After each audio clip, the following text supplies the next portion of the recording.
সুপ্রিয় দর্শক, আসসালামু আলাইকুম রহমতুল্লাহি ওবরাকাতুহ। শব্দে শব্দে বানান করে তাজবিদ সহ কোরআন শিক্ষা। দর্শক, আমরা নিয়মিত আমাদের এই চ্যানেলের মধ্যে বানান করে তাজবিদ সহকারে কোরআন শিখিয়ে থাকি। যারা মূলত কোরআন তেলাওয়াত করতে পারেন কিন্তু সহিহ শুদ্ধ হয় না, তাদের জন্যই আমাদের এই ক্লাসগুলি। আমরা পূর্বে সূরা বাকারা শিখিয়েছি, এখন আমরা সূরা কাহাফ পড়তেছি। আপনারা নিয়মিত ক্লাসগুলো করবেন, ইনশাআল্লাহ অবশ্যই আপনারা সহিহ শুদ্ধভাবে তেলাওয়াত করতে পারবেন। দর্শক, প্রথমে আমরা দোয়া পাঠ করে নিব। আউযু বিল্লাহি মিনাশ শাইতানির রাজীম।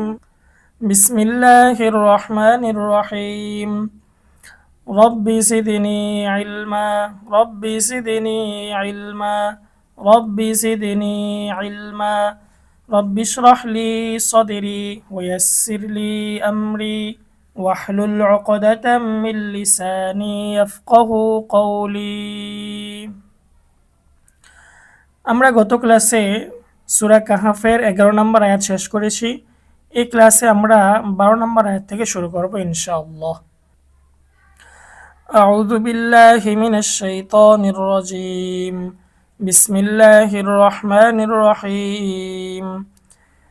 মিম পেশ সুম, মিম জবর মা, সুম্মা, সুম্মা। এই যে এখানে সুম বলে আমরা গুণনা করতেছি, এটার কারণ কি? আমরা এখানে কেন গুণনা হবে এটা দেখার জন্য আমাদের যেই 10 সূত্রে কোরআন শিক্ষা বইটি রয়েছে, 10 সূত্রে কোরআন শিক্ষা বইটা নিয়ে আমরা 3 নম্বর পৃষ্ঠায় চলে যাব। 3 নম্বর পৃষ্ঠায় আমরা দেখব ওয়াজিব গুণনা। হরকতের বামে নুনে বা মিমে তাসদিদ হইলে ওয়াজিব গুণনা করিয়া পড়িতে হয়। এখন হরকত কাকে বলে এগুলো আমরা পিছনে আলোচনা করেছি, তারপরে আরও একবার দেখিয়ে দিচ্ছি। এক জবর, এক জের, এক পেশকে হরকত বলে। হরকতের উচ্চারণ তাড়াতাড়ি করিয়া পড়িতে হয়। তো আমরা জানলাম এক জবর, এক জের, এক পেশকে হরকত বলে। আর 3 নম্বর পৃষ্ঠা রয়েছে হরকতের বামে নুনে বা মিমে তাসদিদ হলে ওয়াজিব গুণনা করে পড়তে হয়। এখানে যদি আমরা লক্ষ্য করি, এখানে হরকতের বামে মিমের মধ্যে তাসদিদ হয়েছে, এখন আমাদেরকে গুণনা করে পড়তে হবে। এটাই হচ্ছে ওয়াজিব গুণনা। সুম্মা, বা জবর বা, আইন সা জবর আস, বা আস, নুন কারা জবর না, বা আস না। এখানে আমরা একালিফ টানবো। এখানে কেন একালিফ টানবো? আমরা যদি আমাদের 10 সূত্রের কোরআন শিক্ষা বইটা নিয়ে 1 নং সূত্রে যাই, সেখানে দেখব মদের হরফ 3টি, ওয়াও, আলিফ, ইয়া। পেশের পরে ওয়াও সাকিন, জেরের পরে ইয়া সাকিন, জবরের পরে আলিফ, খারা জবর, খারা জের, উল্টা পেশ হইলে একালিফ টানিয়া পড়িতে হয়। তাহলে এই যে এখানে আমরা পেয়ে গেলাম খারা জবর, খারা জের, উল্টা পেশ হলেও একালিফ টানতে হবে। এখানে নুনের উপর খারা জবর থাকার কারণে আমরা একালিফ টানবো। বাস না, হামিম পেশ হুম, বাস না হুম। এখানে মিম সাকিন আসছে, মিম সাকিনের পরে লাম আসছে। এখন আমরা এই কায়দাটা বোঝার জন্য মিম সাকিনের কায়দার মধ্যে চলে যাব। আমরা 10 নং সূত্রটা বের করব। আমরা 10 নং সূত্রে গেলে দেখব মিম সাকিন অর্থাৎ সাকিনওয়ালা মিম, মিম সাকিনের হুকুম 3টি, ইজহার, ইদগাম, ইকফা। প্রথমেই রয়েছে ইজহার। ইজহার অর্থ স্পষ্ট করিয়া পড়া।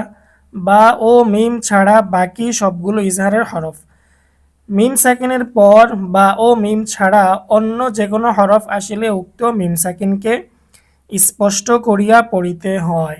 তাহলে মিম সাকিনের পর যদি বা ও মিম এই 2টা হরফ না থাকে তাহলে ইজহার হবে, গুন্না ছাড়া স্পষ্ট পড়তে হবে। এখানে মিম সাকিনের পরে লাম আসছে, এই জন্য এটা মিম সাকিনের ইজহার, গুন্না ছাড়া স্পষ্ট পড়তে হবে।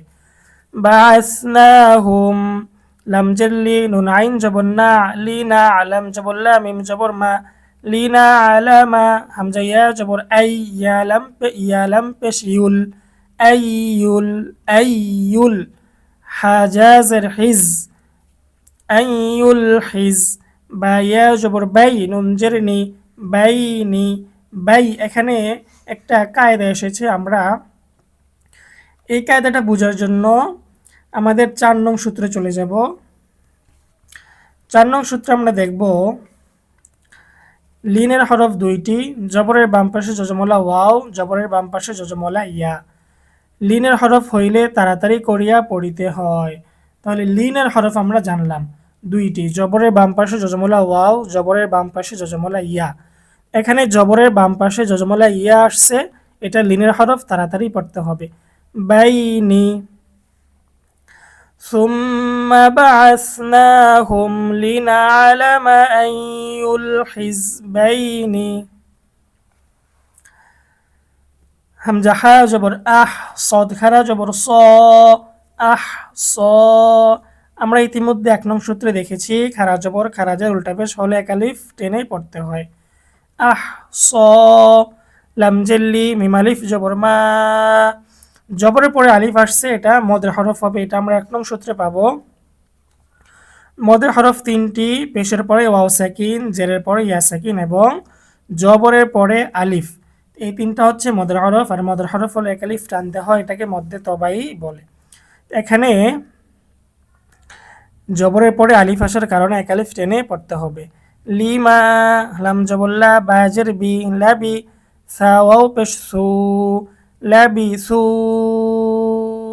এখানে লম্বা একটি টান দিয়েছি, এখানে আমরা কেন টানবো, এখানে 3 আলিফ টান হবে, এখানে 3 আলিফ টান কেন হবে এটা জানার জন্য আমরা 2 নং সূত্রে যাব।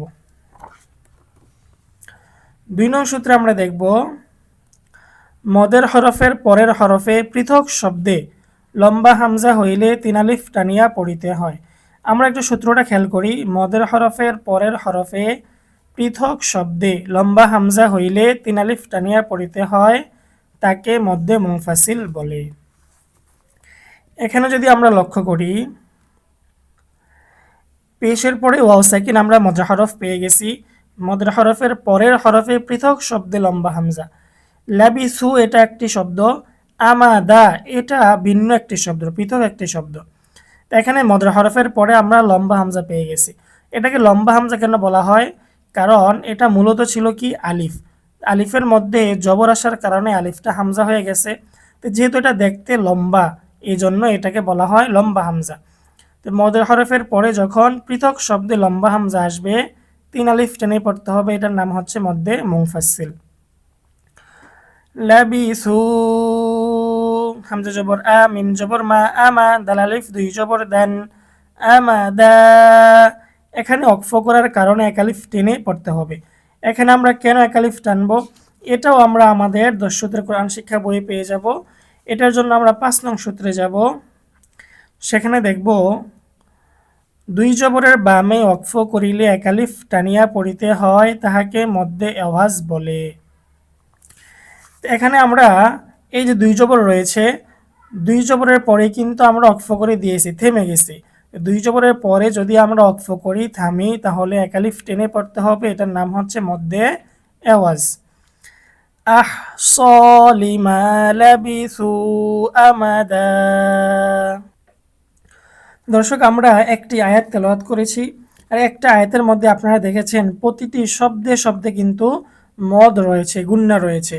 আর এই সবগুলো মদ গুন্নাই কিন্তু আমি আপনাদেরকে আমাদের এই 10 সূত্রে কোরআন শিক্ষা বই থেকে দেখিয়েছি। কারণ এই বইটা এমনভাবে লেখা হয়েছে, এই বইটার মধ্যে শুধু কোরআনের মধ্যে যেই তাসবিদগুলো ব্যবহৃত হয়েছে, ওই তাসবিদগুলোই, ওই মদগুলো এখানে আনা হয়েছে, বাড়তি কোনো বিষয় আনা হয়নি এবং সূত্র আকারে আনা হয়েছে, যার কারণে সাধারণ মুসল্লিদের জন্য এই বইটা পড়া এবং বোঝা খুবই সহজ হয়ে গিয়েছে।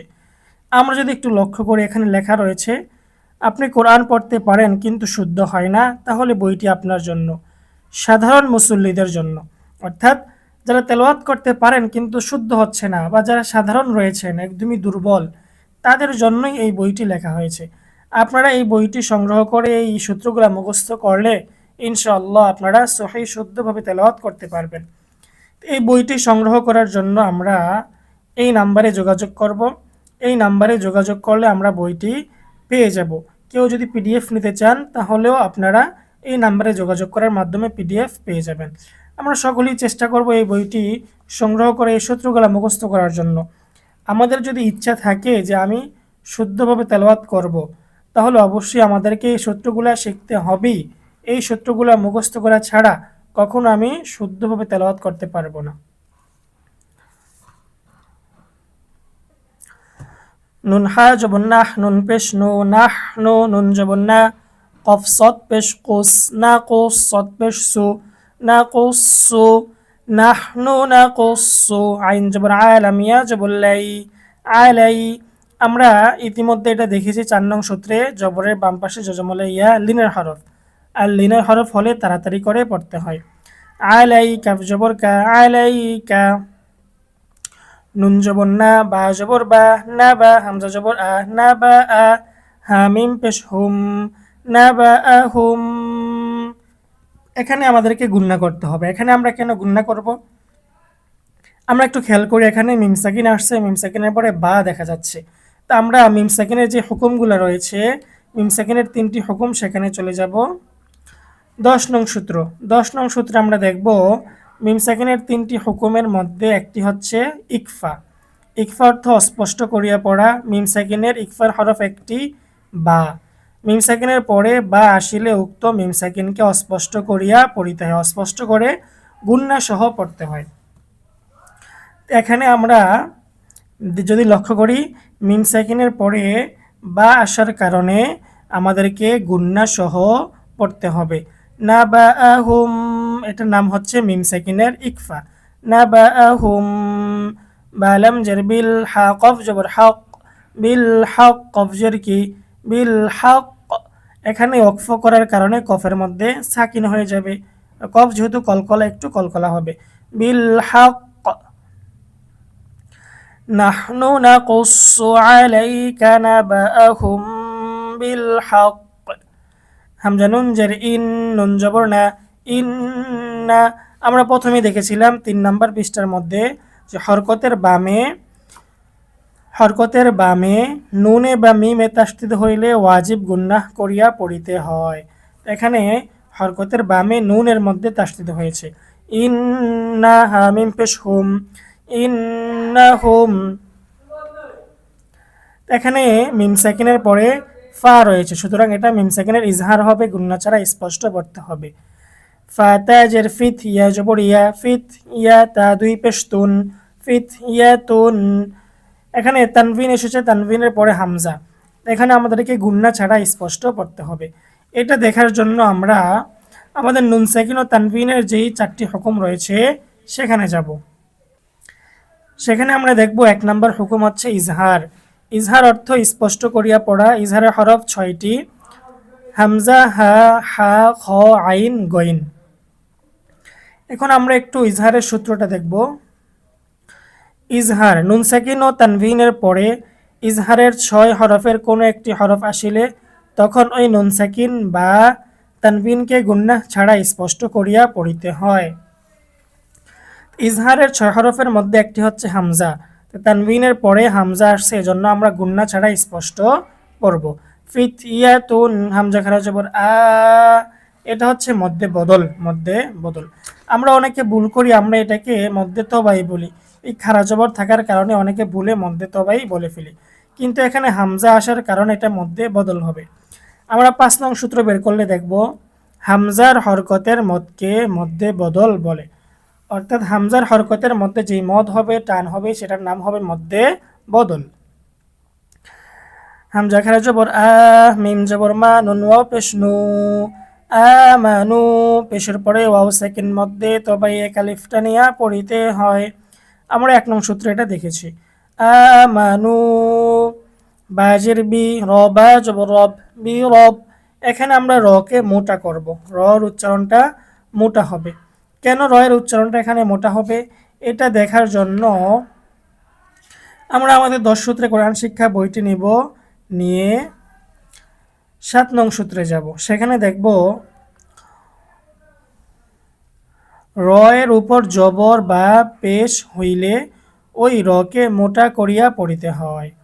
এখানে যদি আমরা লক্ষ্য করি, এখানে কিন্তু রয়ের উপর জবর রয়েছে। রবা জবর রব, বি রব, বাজের বি, হামিম জের হিম, বি রব বিহিম। মিম সেকেন্ডের পরে ওয়াও আসছে, সুতরাং মিম সেকেন্ডের ইজহার গুন্না ছাড়া স্পষ্ট পড়তে হবে। বি রব বিহিম, ওয়াও জবর ওয়া, জাদাল জের জিদে, ওয়াজিদে, কলকলা করতে হবে। আমরা আগেও বলেছি আমরা এটা দেখার জন্য আমাদের দর্শকদের কোরআন শিক্ষা বইটা নিয়ে 3 নাম্বার পৃষ্ঠায় যাব।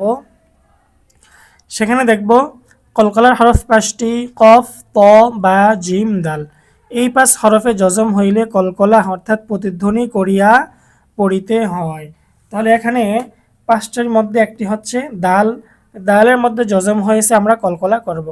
জিদে নুন খারা জবর না, খারা জবর খারাজের উল্টা পেশ হইলে কালিফটা নিয়া পড়িতে হয়। জিদে না হা মিম পেশ হোম, জিদে না হোম, মিম সাকিনের ইজহার। হা পেশ হু, দাল 2 জবর দান, হুদা, ওয়াজিদেনা হুম হুদা। আমরা দেখেছি 5 নং সূত্রে 2 জবরের বামে অক্ফ করলে মধ্যে আওয়াজ একালিফ টেনে পড়তে হয়। ইন্নাহুম ফিতয়াতুন আমানু বিরাব্বিহিম ওয়াজিদনাহুম হুদা। ওয়াও জবর ওয়া, র জবর র, ওয়া র, বা ত জবর বা, ত কলকলা, ত হচ্ছে কলকলার হরফ। বা ত, নুন আলিফ জবর না, জবরের পরে আলিফ মধ্যে তবাই এক আলিফ টানিয়া পড়িতে হয়। ওয়া র বা ত না, আইন জবর আলাম, খারা জবর লা, খারা জবর খারাজের উল্টা পেশ হইলে এক আলিফ টানিয়া পড়িতে হয়। আলা, কফ পেশ কুলাম, ওয়া পেশ লু, পেশের পরে ওয়াও সেকেন্ড মধ্যে তবাই এক আলিফ টানিয়া পড়িতে হয়। এই সবগুলো আমরা 1 নং সূত্রের মধ্যে দেখেছি। যে মধ্যে হরফ 3টি, পেশের পরে ওয়াও সাকিন, জেরের পরে ইয়া সাকিন, জবরের পরে আলিফ, খারা জবর খারাজের উল্টা পেশ হইলে এক আলিফ টানিয়া পড়িতে হয়, তাকে মধ্যে তবাই বলে। দর্শক, এখন যেহেতু আমাদের ক্লাসটা নতুন নতুন শুরু হয়েছে সূরা কাহাফটা, এই জন্য আমরা সবগুলো কায়দা দেখাইতেছি, কিন্তু আমাদের আর কয়েকটা ক্লাস যাওয়ার পরে আমরা আর বই থেকে সবগুলো কায়দা দেখাবো না। যেগুলো নতুন কায়দা আসবে সেগুলোই দেখাবো, বাকিগুলো শুধু বলে পড়ে চলে যাব। অন্যথায় যদি সবগুলো কায়দা প্রতিদিন দেখাই তাহলে আমরা পড়ে আগাইতে পারবো না, যার কারণে আমাদের অনেক লেট হয়ে যাবে এই সূরাটা শেষ করতে করতে। তো যার কারণে আমরা প্রথম কয়েকদিন একটু সূত্রগুলো দেখিয়ে দিব, তারপরে আমরা শুধু পড়ে পড়ে বানান করে পড়ে চলে যাব। ওয়ারাবাতনা আলা কুলু, বাজের বিহা মিম জারহিম, বিহিম মিম সাকিন আসছে, মিম সাকিনের পরে হামজা, সুতরাং মিম সাকিনের ইজহার গুন্না ছাড়া স্পষ্ট পড়তে হবে। বিহিম, হামজা দাল জের ইদ, কফ আলিফ জবর ক, মিম ওয়াও পেশ মু, দুটোটা হচ্ছে মধ্যে তবাই। কমু, জবরের পরে আলিফ, পেশের পরে অ সাকিন। ফা জবর ফা, কফ আলিফ জবর ক, জবরের পরে আলিফ মধ্যে তবাই। লাম ওয়াও পেশ লু, পেশের পরে ওয়াও সাকিন মধ্যে তবাই, এক আলিফ টানিয়া পড়িতে হয়। ফাকালু, রবা জবর রব, এখানে র মোটা হবে, আমরা ইতিমধ্যে 7 নং সূত্রে দেখেছি রয়ের উপর জবর বা পেশ হলে রকে মোটা করতে হয়। এখানে রয়ের উপর জবর আসছে এজন্য মোটা। রবা জবর রব, বা পেশ বু, রব্বু, নুন আলিফ জবর না, জবরের পরে আলিফ মধ্যে তবাই এক আলিফ টানিয়া পড়িতে হয়। রব্বুনা, রবা জবর রব, বা সিন পেশ বুস, রব্বুস, সিন জবর সা, মিম খারা জবর মা, সামা, ওয়াও খারা জবর ওয়া, খারা জবর খারাজের উল্টা পেশ হলে এক আলিফ টেনে পড়তে হয়। আমরা এটাও 1 নং সূত্রে দেখেছি। রব্বুস সামাওয়াতি, জারিতি, রব্বুস সামাওয়াতি, ওয়াও লাম জবর ওয়াল, হামজা র জবর আর, ওয়াল আর, এখানে আমরা রটাকে মোটা করব। র এখানে কেন মোটা হবে এটা দেখার জন্য আমরা 7 নং সূত্রে যাব। 7 নং সূত্রে আমরা দেখব র সাকিন ডাইনে জবর বা পেশ হইলে রকে মোটা করিয়া পড়িতে হয়। এখানে রয়ের উপর সাকিন এবং তার ডানে জবর, এজন্য র মোটা হবে। ওয়াল আর, দজ্জের দি, ওয়াল আর দি, লাম নুন জবর লান, লান গুণনা করতে হবে। এখানে কেন গুণনা হবে, আমরা দেখতেছি নুন সাকিন আসছে, এই জন্য আমরা নুন সাকিনের কায়দায় চলে যাব। নুন সাকিনের পরে এখানে নুন আসছে, তা আমরা 9 নং সূত্রে যাব। 9 নং সূত্রে আমরা দেখব যে নুন সাকিনের 4টি হুকুমের মধ্যে একটি হচ্ছে ইদগাম। ইদগাম অর্থ মিলিয়ে পড়া। ইদগামের হরফ 6টি, ইয়া, র, মিম, লাম, ওয়াও, নুন। ইদগামটা আবার 2 প্রকার, বেলা গুন্না, বা গুন্না। বেলা গুন্না মানে হচ্ছে গুন্না ছাড়া, বা গুন্না গুন্না সহ। বা গুন্নার হরফ 4টি, ইয়া, মিম, ওয়াও, নুন। এখন আমরা বাগুন্নার সূত্রটা একটু দেখব। ঈদগামে বাগুন্না, নুন সাকিন ও তানভিনের পরে ঈদগামে বাগুন্নার 4 হরফের কোনো একটি হরফ আসিলে তখন ওই নুন সাকিন বা তানভিনকে গুন্নাহের সহিত মিলিয়ে পড়িতে হয়। এখানে যদি আমরা লক্ষ্য করি, এখানে নুন সাকিনের পরে নুন আসছে, ঈদগামে বাগুন্নার হরফ নুন আসছে, এজন্য গুন্না করতে হবে। লান, নুন দাল জবর না দে কলকলা, লান না দে আইন পেশ ও, ওয়াও জবর ওয়া, লান না দে ওয়া। অনেকে বলতে পারেন এখানে তো জবরের পরে আলিফ আসছে, এখানে টান হবে না কেন? কারণ আপনাদেরকে একটা কথা বলে রাখি, যখনই আপনারা এরকম আলিফ দেখবেন, আলিফের উপর এই গোল চিহ্নটা থাকবে, ওই জায়গায় টান হবে না। যেখানে আলিফের উপরে এরকম গোল চিহ্ন থাকবে, মনে মনে ধরে নেবেন ওই আলিফটা অতিরিক্ত আসছে, এটা ব্যবহার হবে না। লান নাদউয়া মিম নুন জের মিং, এখানেও আমরা গুণনা করব। এখানে কেন গুণনা করব এটা দেখার জন্য আমরা আমাদের আবার 9 নং সূত্রে চলে যাব। 9 নং সূত্রে দেখব নুন সাকিনের যে 4টি হুকুম তার মধ্যে একটি হচ্ছে ইকফা। ইকফা অর্থ অস্পষ্ট পড়া। ইকফার হরফ 15টি, তা, সা, জিম, দাল, জাল, ঝা, সিন, শিন, সদ, দদ, ত, জ, ফা, কফ, কাফ। এখন আমরা ইকফার সূত্রটা একটু দেখি। ইকফা, নুন সাকিন ও তানভিনের পরে ইকফার 15 হরফের কোনো একটি হরফ আসিলে তখন ওই নুন সাকিন বা তানভিনকে গুন্নাহর সহিত অস্পষ্ট করিয়া পড়িতে হয়। এখানে নুন সাকিনের পরে ইকফার হরফ দাল এসেছে, এই জন্য গুন্না সহ অস্পষ্ট পড়তে হবে। এটাকে অস্পষ্ট কেন বলা হয়? কারণ এই গুন্নাটা নাকের বাসি থেকে বের হয়, যার কারণে অস্পষ্ট বলা হয়। মিং দাল ওয়াও পেশ দু, পেশের পরে ওয়াও সেকেন্ড মধ্যে তবাই কালিফটা নিয়া পড়িতে হয়। মিং দু, নুন জেরনি হা খারা জেরহি, মিং দু নিহি। হায়ের মধ্যে 3 আলিফ টান হবে কেন? আমরা একটু লক্ষ্য করি। এটা দেখার জন্য আমরা আমাদের 10 সূত্রে কোরআন শিক্ষা বইটা নিব এবং 5 নং সূত্রে যাব। আমরা 6 নং সূত্রটা বের করব। 6 নং সূত্রে আমরা দেখব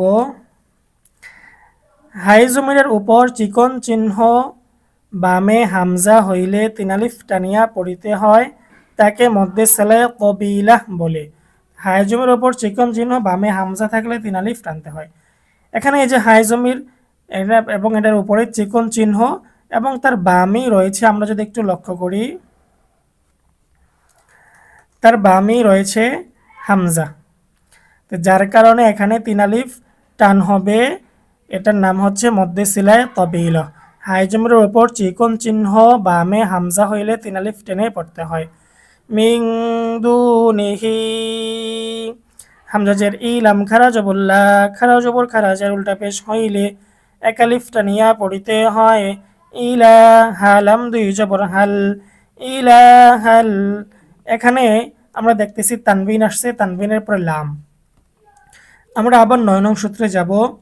9 নং সূত্রে আমরা দেখেছিলাম ঈদগামটা 2 প্রকার, বাগুন্না, বেলাগুন্না। এখন আমরা বেলাগুন্নার বিষয়টা দেখব। বেলাগুন্নার হরফ হচ্ছে 2টি, র, লাম। বেলাগুন্নার সূত্রটা একটু আমরা দেখি। ঈদগামে বেলাগুন্না, নুন সাকিন ও তানভিনের পরে ঈদগামে বেলাগুন্নার 2 হরফের কোনো হরফ আসিলে তখন ওই নুন সাকিন বা তানভিনকে গুন্নাহ ছাড়া মিলিয়ে পড়িতে হয়। এখানে যদি আমরা লক্ষ্য করি, তানভিনের পরে বেলাগুন্নার হরফ লাম এসেছে, তাহলে গুন্না ছাড়া মিলিয়ে পড়তে হবে। ইলাহাল, লাম জবর লা, কফ দাল জবর কদ, লা কদ, কফ লাম পেশ কুল, নুন আলিফ জবর না, কুল না, মধ্যে মুনফাসিল। আমরা 2 নং সূত্রে দেখেছি মধ্যে মুনফাসিল কাকে বলে, আমরা আরো একবার দেখে নিব।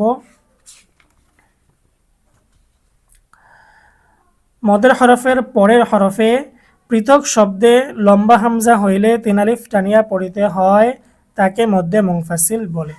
এখানে যদি আমরা লক্ষ্য করি, এখানে জবরের পরে আলিফ মদের হরফ আসছে, মদের হরফের পরে পৃথক শব্দে লম্বা হামজা আসছে, এজন্য 3 আলিফ টানতে হবে মধ্যে মুনফাসিল। কুল না, হামজা জের ই, দাল 2 জবর দাং, ইদাং, এখানে ইকফার গুন্না, তানভিনের পরে ইকফার হরফ শিন এসেছে, গুন্না সহ স্পষ্ট পড়তে হবে। ইদাং, শিন জবর শা, ত জবর ত, শা ত, ত আলিফ দুই জবর তন, শা ত ত। এটা হচ্ছে মধ্যে আওয়াজ, এক আলিফ টানতে হবে। আমরা মধ্যে আওয়াজটা একটু দেখি। 5 নং সূত্রে আমরা দেখব, দুই জবরের বামে অক্ফ করিলে এক আলিফ টানিয়া পড়িতে হয়, তাহাকে মধ্যে আওয়াজ বলে। এখানে যদি আমরা লক্ষ্য করি, দুই জবরের বামে আমরা অক্ফ করে দিছি, থেমে গেছি, এজন্য এক আলিফ টেনে পড়তে হবে, এটার নাম মধ্যে আওয়াজ। ইলাহাল লাকাদ কুলনা ইযান শাতাতা। তো দর্শক, আমরা এতটুক পর্যন্ত আজকে পড়লাম, 14 নম্বর আয়াত শেষ করেছি। আপনারা দেখেছেন প্রতি শব্দে শব্দে যে তাসবিদগুলো এসেছে সবগুলো কিন্তু আমি এই 10 সূত্রে কোরআন শিক্ষা বই থেকেই দেখিয়েছি।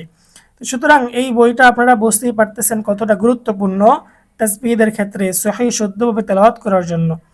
তো সুতরাং সকলেই এই বইটা সংগ্রহ করবেন এবং তাসবিদগুলো মুখস্থ করার চেষ্টা করবেন, তাহলে আপনারা অবশ্যই সহিহ শুদ্ধভাবে তেলাওয়াত করতে পারবেন ইনশাআল্লাহ। এই বইটি সংগ্রহ করার জন্য আমরা এই নাম্বারে যোগাযোগ করব, এই নাম্বারে যোগাযোগ করলে আমরা বইটি পেয়ে যাব। তো আজকে আমাদের ক্লাস এই পর্যন্তই, আমরা পরবর্তী ক্লাসে 15 নম্বর আয়াত থেকে শুরু করব ইনশাআল্লাহ। আসসালামু আলাইকুম ওয়া রাহমাতুল্লাহি ওয়া বারাকাতুহু।